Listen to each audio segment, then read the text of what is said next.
Hello friends, how are you all? So in this video, we will see what if Naruto mastered the sage's abilities. But before we start, if you want more amazing stuff like this, then be sure to subscribe to our channel and like this video. Also if possible share this video with your friends. Now without wasting any more time, let's begin the story. It was a peaceful morning in Konohagakure as the people carried on their daily lives. Neighbors greeted each other with a wave and a smile, and strangers acknowledged one another with a nod of their head. People milled about in the crowded supermarket as people were buying food, browsing the stalls, or even just talking with friends. Back here. The cry of the Anbu was a regular occurrence, and only a few people lifted their heads to watch a streak of orange flash overhead. Oh great, it's at it again. When will it just disappear? I hope they beat it to a pulp when they catch it. The grumbles were overshadowed by the orange blur's boisterous laughter. If he didn't already have a bad reputation, then many people would have probably said that the boy had a heartwarming laugh with a smile to match. However, he was always playing pranks. Today he had done the impressive feat of sneaking into the Anbu locker room and rigged up several paint-filled gas release pellets. Any Anbu present were now painted orange as they chased the delinquent down. The Anbu never guessed to check the fence as they went speeding by. Part of the fence dropped away to reveal a laughing blonde as he pointed at the direction the Anbu just ran. His senses began to warn him his death was approaching, so he took off towards the forest of death, the best place for him to hide. He ignored Iruka's cries and angry shouts behind him as he ran through the forest as fast as possible. He continued laughing until part of the ground opened up into a small tunnel and he slid several hundred feet before being dumped unceremoniously on the ground. Ow. The blonde began to take in his surroundings as his survival instincts took over. A sudden burst of light illuminated the room which caused Naruto's eyes to focus on the crystal with the swirling colors. Naruto, being naturally curious, got up and brushed himself off before approached the strange crystal. He felt an indescribable feeling of familiarity at the pulling sensation the crystal gave off. The next thing he knew, Naruto had lifted his hand which he just brought to rest on the crystal. A massive flash of light filled the room as Naruto felt himself leave that dimension. Where am I? You are in a place that is beyond human comprehension. Who are you? I am most commonly referred to by you shinobi as the Sage of the Six Paths. Wow. Why am I here? You seem to have found my crystal. I'm glad it was you, Naruto Uzumaki. I have been watching you for the longest time and I feel that you deserve my gift. My powers. Every single last bit of my powers and memory now goes to you. It is up to you to achieve what I have failed. And that is peace. Achieve peace and you will be greater than I can ever hope to be. Good luck, Naruto. The beam of sheer power tore through the ground and shot into the sky. Many people were frightened by the sudden appearance of such a strange phenomenon. It was probably the demon brat. The venerable murmurs of agreement ended the discussion swiftly. Now if only they knew how right they were. Naruto felt his entire body being restructured and improved. His small muscles were now developed and he put on some extra height. He looked lean, strong, and one might dare to say predatory after his baby fat disappeared. He went into the hole as a young boy, but now he looked much more like a young man. Once Naruto felt like he was no longer burning alive, he turned his attention to the box next to the pedestal where the crystal once was. He opened the box and found the sage's robe inside. He threw the material on and found that it seemed to adjust to his size. The robe had white sleeves and shoulders while the rest was gray. A sash-like red belt ran around his waist. Naruto noticed that the robe perfectly revealed the 6 new magatamas that were burnt into his chest, much like how the sage's necklace appeared. The magatamas were all the same color. Unlike the sage's Sharingan red color, they were a deep blue color, much like his eyes. The staff was the next thing Naruto noticed. Like the clothes, once he grabbed it the staff shrunk to the appropriate size for him. He quickly placed the staff on his back. He then started to feel a slight tingling in his eyes. At first the blonde didn't think much about it, but now he was experiencing some of the most incredibly unbearable pain he had ever felt. The poor genin collapsed onto his knees as he frantically clutched his head, hoping that the pain would stop. The pain finally subsided and Naruto was able to stumble to his feet. He quickly grabbed the box with the robes in it and climbed out of the hole. He was happy that the staff didn't clank around unless he wanted it to. He heard the sounds of the Anbu on their way and he quickly disappeared into the forest as he made his way home. Later that night Naruto gazed into the mirror in complete shock and fascination at what he saw. His pupil seemed to have shot out its outer layers as a ripple pattern now was present in his blue eyes along with 3 tomo on the first ripple. He could feel ungodly amounts of power coursing through his body as he thought about the sage's words. All of your abilities, huh? He muttered aloud to no one in particular. He was also having clear flashbacks as parts of the sage's life played through Naruto's mind as it tried to separate the memories.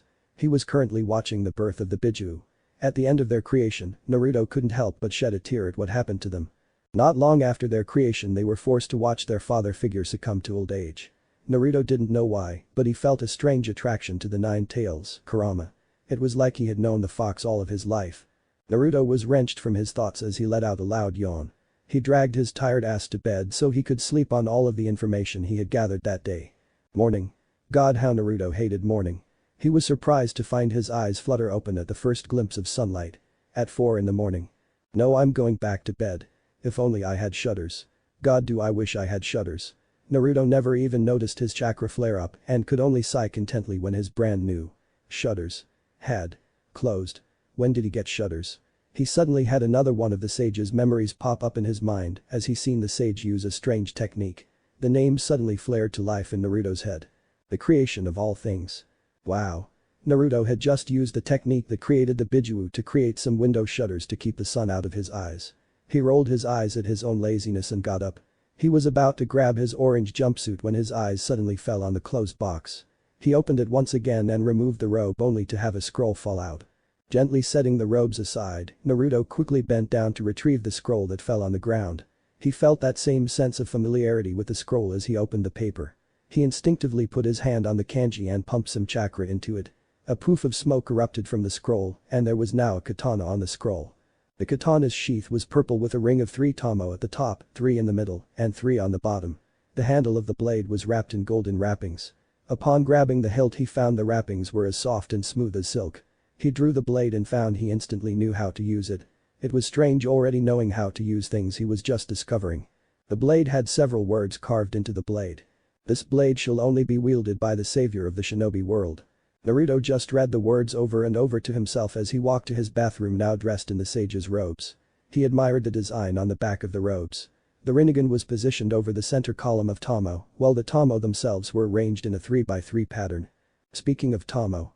Naruto desperately searched the sage's memories for an explanation of why he had the Sharingan combined with the Rinnegan.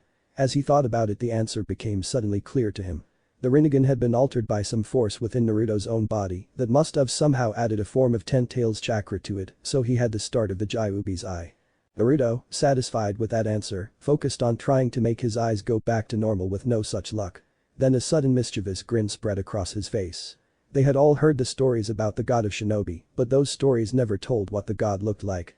In fact, no one except scholars of the subject could even guess at what he may have looked like. Naruto chuckled at his good fortune. Let everyone see it. I'm about to blow their fucking minds anyways. With his answer being set in stone, Naruto went back and sealed both the sword and the staff into the scroll which he then concealed inside one of the robe's secret interior storage seals. God, do I love this robe. Naruto couldn't get enough of the confused looks the villagers all gave each other as Naruto proudly flaunted his new attire, along with his new eyes. Only a few people noticed the eyes as the rest were focused on the clothing. Many people's eyes lingered on the white cape-like cloak segment that held the intricate design on his back. Another great deal of people found their eyes lingering on the Magatama markings on his chest.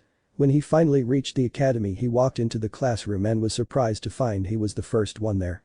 He slowly took his seat in the back and began to lean back in his chair while waiting for the others to arrive. After 15 minutes of waiting they all began to trickle in. Their reactions were priceless. Naruto sat leaning in his seat as everyone who came into the classroom just stopped to gawk at the dope who was actually early. Like many of the villagers most of his classmates' eyes did a quick sweep of his new look before many eyes settled on the pattern on his chest.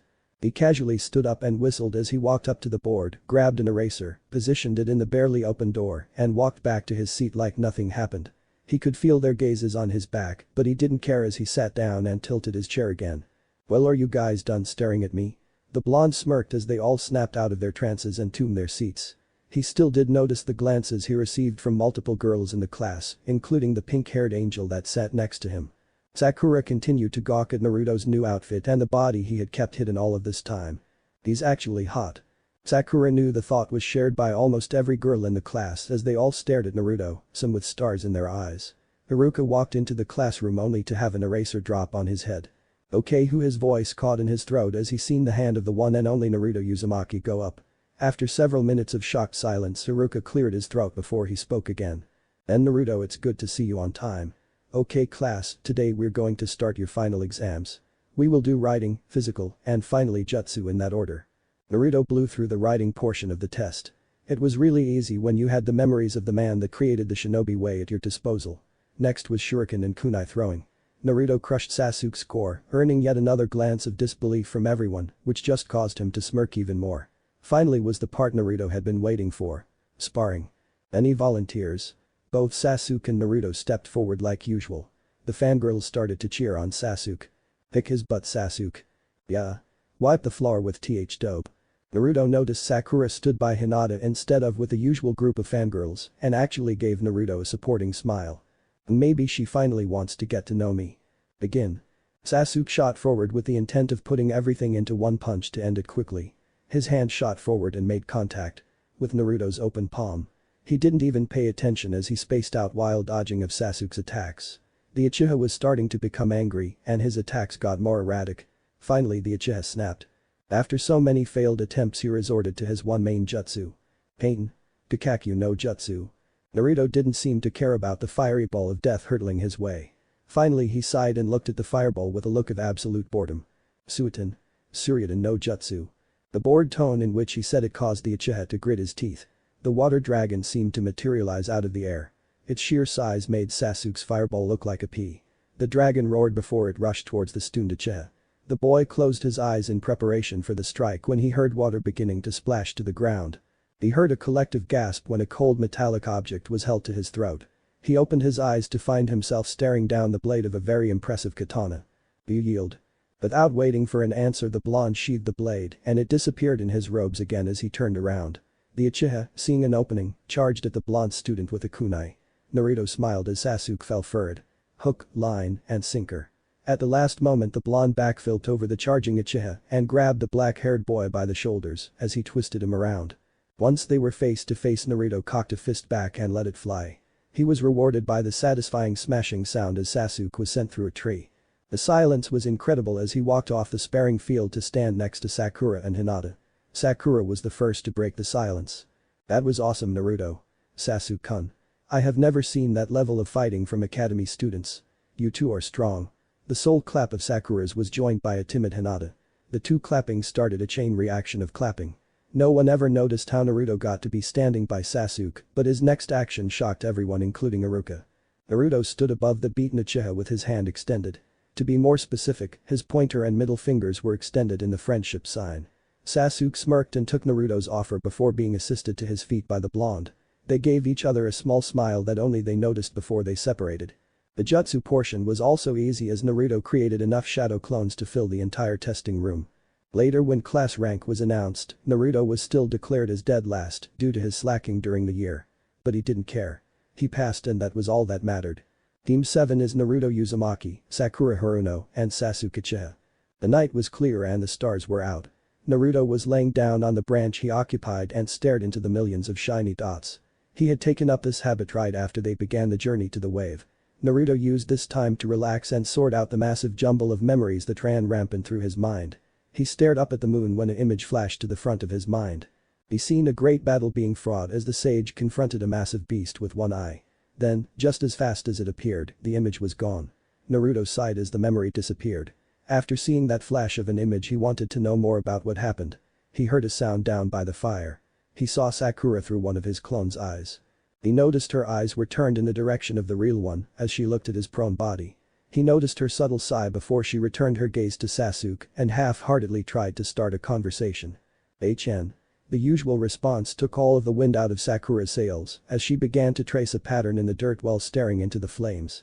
He returned his gaze back to the sky while still listening for any sounds of an approaching enemy.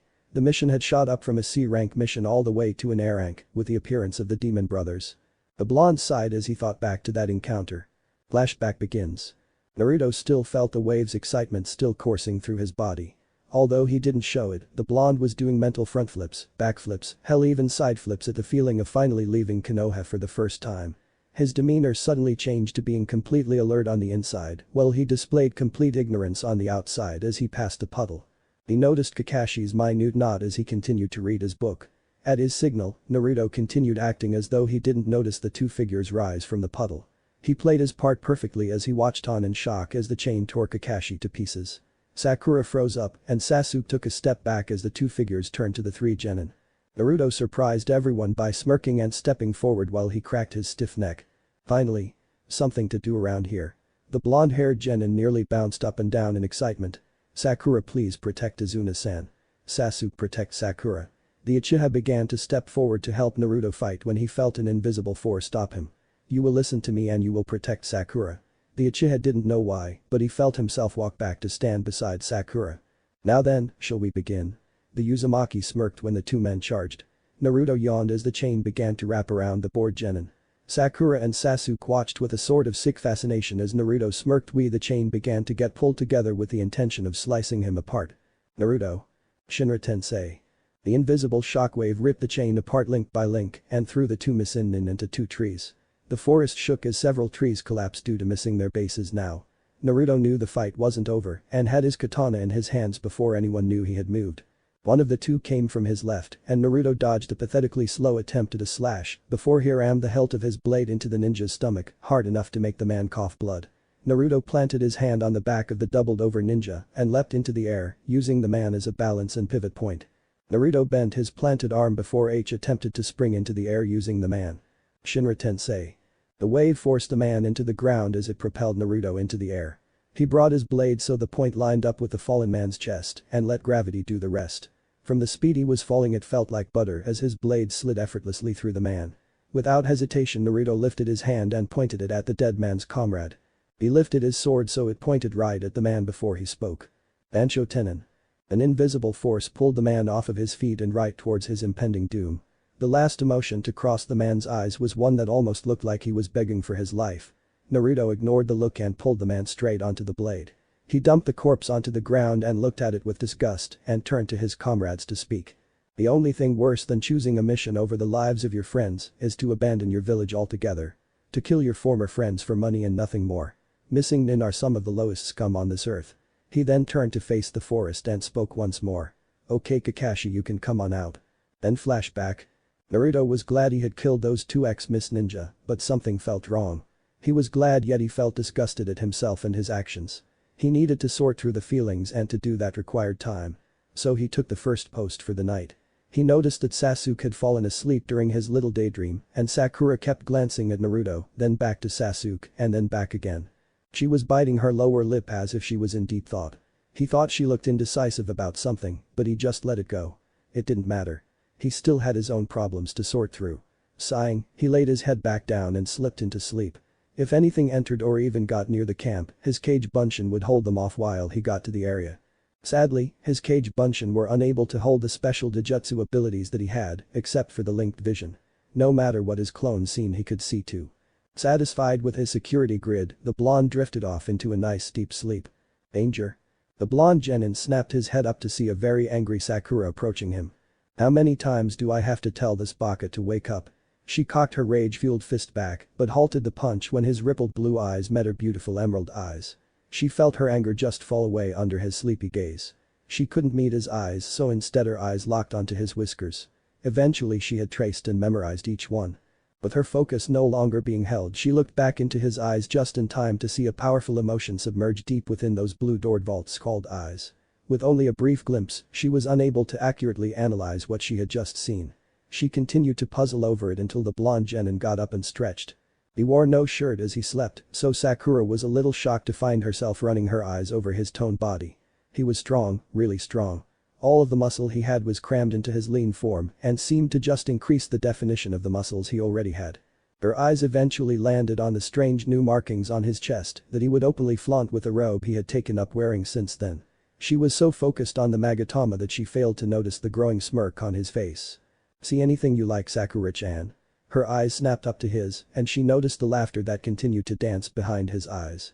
Before she could clobber him Kakashi stepped in and spoke. Let's go everyone, we have to make it there by today. Hi. The squad quickly got ready before they all took off.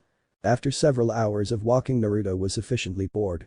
He couldn't find anything to do either so he was literally stuck in his perpetual boredom. His eyes widened in excitement as entertainment flew their way in the form of a giant blade. The genin decided that he would play along this time and see how good his teammates were. He smiled as hit the ground while quickly pulling the others down with him. The fight goes the same as the show or manga because Naruto acts how he would have to test his team's skills. So Zabuza Mamachi is after us too. This is going to be an interesting mission. It has gotta be an S rank by now.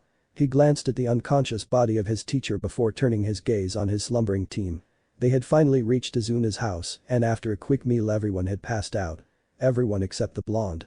He tossed and turned trying to get comfortable. Finally he sat up in a lotus position to meditate in the hopes of calming himself to the point of exhaustion. He opened his eyes and found himself standing before a massive cage held shut by a tag with the word seal on it. A single red eye with a slit for a pupil opened and a rumbling voice caused the ground to vibrate. So the prisoner finally gets to meet the jailer. The wickedly toothy grin was slowly revealed in the dark depths of the cage. Today's the day that Kakashi-sensei predicted that Zabuza will attack again. The pin cat inhaled deeply and relished the feeling of fresh air before she continued. To be honest, I'm scared. She glanced to either side of her to see if either of her teammates had even heard her. She noticed Sasuke was deep in thought and was completely ignoring. Figures. Sakura had slowly began to see Sasuke for who he was, not who she thought he was. The godlike picture of Sasuke Uchiha had started to crumble that day at the academy. That day, when Naruto had thoroughly beaten and humiliated the Uchiha, she seen who he was. At first the smirk on his face had almost looked like a smile, but his eyes held an unfathomable amount of hatred for the one who had just beat him. After that she began to pay closer attention to Sasuke without such a massive amount of the fangirlism she had held before. Each time Sasuke was beaten his eyes told the same story. Hatred. It was such a strong hatred too. Next her eyes landed on the Uzumaki beside her. During the same time that Sasuke began to interest her less, the opposite occurred for the blonde. Recently, ever since she began to keep an open mind, Naruto had impressed her over and over again. Between the unrealistic promises he somehow keeps all the way to how kindly he treated her, despite how she used to treat him. Sakura never really understood, now that she looked at it, why the adults always treated Naruto like the plague. He was such a kind-hearted person. Yet somehow this selfless angel of a human that is her teammate had earned the nickname Demon Boy from the adults. Yet, even after he had been struck in front of her, he just picked his smiling self back up. That alone was something she could never do. If she was hit like that for no reason, there was no way in hell she would be smiling. There was also no way the attacker would have remained free, yet he was back in the same store the next day, acting like nothing ever happened. She began to walk with Naruto a lot after that incident. During that time she had seen some of the nicest people she knew do some awful things to him, and yet despite seemingly everyone hating him, he still smiled. "Hey Sakura, do you need something?" Naruto's inquisitive voice brought her out of her thoughts. "Not really. Why do you ask?" She noticed the corners of his mouth began to twitch ever so slightly. "Well, you were staring at me for about 5 minutes and you were smiling the whole time, so I thought that you were going to ask me something." There was that twitch again. "What did you think I wanted to ask you?" She narrowed her eyes as she realized that Naruto had probably ignored her when she had broken the silence earlier. "Well, I don't know. A few things come to mind, like if I'm also afraid of Zabuza, if Gato is going to send any men, maybe a date when we get back, and something about Sasuke. That's all I could think of you asking." He felt that twitch again as Sakura was oblivious to what he mixed in with the guesses. Processing. Those were his thoughts as he looked at her, thinking over what he just said. "Well, that seems about click. Wait, what a date." Naruto finally let that twitch go and broke out onto a full-blown grin. He chuckled as he ducked under the enraged Kunoichi's fist. She gave it a few more good swings before she finally settled on crossing her arms and muttering under her breath while shooting glares at the still laughing blonde. "A date, no. However, I will go eat with you at Ichiraku when we get back." Sakura couldn't have been more pleased at his reaction. Their roles changed as she laughed while he tried to splutter out a coherent sentence. On the other hand, Naruto had no idea what to think or say. He had been kidding about the date when she suddenly agreed to it just without using the term date to describe it. He must have looked ridiculous at that point. Here he was, Naruto Uzumaki, the one who inherited the powers of the godly Rakuto Sennin, and he was there spluttering out incoherent words as the girl of his dreams laughed at his misfortune. The fun was ruined before he could retaliate by the masked jounin that lead the team. Kakashi had enjoyed the conversation behind him, but he had a question or two for Naruto. "Hey Naruto, I need to ask you something." Kakashi had lazily tilted his head to look at the genin and was surprised to see him become slightly tense. "Don't ask how, don't ask how, don't ask how." Naruto continued to chant his mental prayer as he spoke up. "What is it, Cyclops-sensei?" The Cyclops and every other member of Team 7 sweat dropped as Naruto's infamous nicknaming ability came to play. Kakashi made a note to make their next training session extra difficult for Naruto before he continued. "You didn't leave Tsunami and Inari by themselves, did you?" "No, I left a few Kage Bunshin to leave at the house with them." Naruto stated his answer like he knew a few of his Kage Bunshin could keep half of the world safe. It was confident to a strangely comforting level. Okay. Just checking. He turned his head back to his book to read as they continued walking to the bridge. What happened here? Tazuna slowly swept his shocked gaze across the injured, dying, and already dead bodies of his workers. They had risked their lives to build this bridge, and throughout the whole construction not a single person was injured. Yet now all of them were crumpled heaps that occasionally moaned in pain. No one could see far in the familiarly thick fog that clung to the bridge.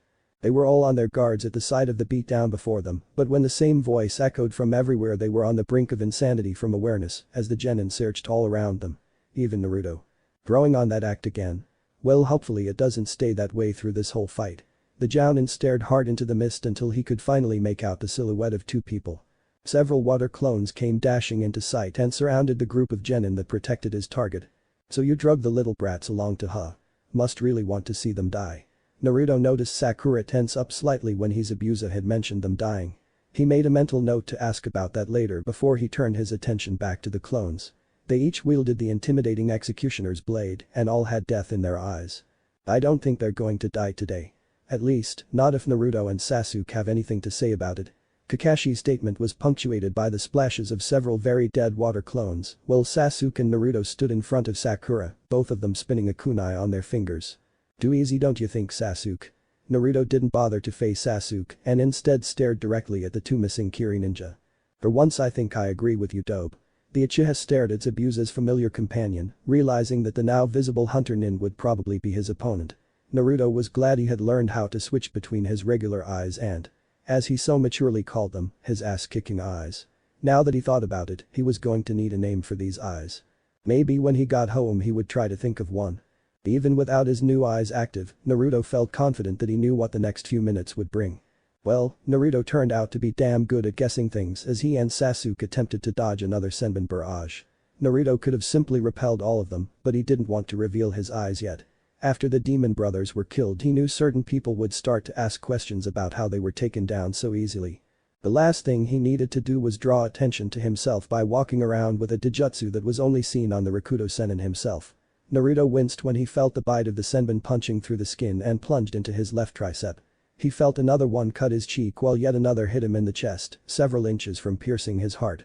He did a quick check of his teammate's condition and reached, what he would guess, a medically sound conclusion. He was fucked up. Senbons were sticking out of his back like he was some kind of human pin cushion. His left arm was limp from several meticulously placed senbon that temporarily disables whatever limit hits. The paralysis could only be released when the senbon were pulled out of the chakra point and the corresponding pressure point. Naruto made his way towards the struggling Uchiha with the hopes of being able to redirect the hits. Naruto. Stay out. Of. This. The blues eyes of the blonde met the red of eyes of the newly awakened Sharingan. Each eye only held 2 Tomo, but it seemed like everything was trying to move through water from Sasuke's point of view. He tried to stand and was finally able to lift his head to glare at Haku, but only succeeded in opening the way for the 3 senbon to become embedded in his chest. The Uchiha took several instinctive steps back to try and move away from the source of his pain. His Sharingan eyes began to flicker between red and black as the pain caused his knees to buckle beneath him as he slumped to his knees. His eyes were locked onto his own chest, or rather, the 3 new senbon that joined the other 3. The red eyes finally gave way to a solid black. A strange gurgling noise emanated from the Uchiha's throat before he fell forward onto the cold, hard concrete that formed the bridge. The sounds of a girl's screams were overpowered by the bloodthirsty roar. Haku struggled to stand as she peered at the fist that she skewered on. The blonde snarled at her as he ripped his hand out of her chest, leaving behind a nasty, gaping, ragged hole in her chest. The blonde had experienced a complete personality shift once the other boy, Sasuke Uchiha, went down. Haku had felt awful for doing that to the poor child, but she had justified the action in her mind by saying that it was what Zabuza-sama would want. She tried to fight against the blonde, god did she try, but it seemed like the genin had released centuries of pent-up rage, hatred, and animalistic ferocity all at once. She had no chance against the onslaught that came in the form of the blonde Konoha genin. It took several blurred seconds before she found the fist protruding from the back of her body. Haku noticed the edges of her vision had faded considerably and the black edges threatened to consume her vision. Her knees betrayed her and she collapsed in a heap on the ground. Zabuza-sama. Haku fixed her gaze on her lord, the man that saved her from a life of persecution, as he fought against the copy ninja Kakashi Haddock. A dark and throaty laugh began from her soon-to-be killer. SH noticed that his eyes were back to the solid blue. Then a thin circle of black emerged from his pupil and moved to the edges of his eyes.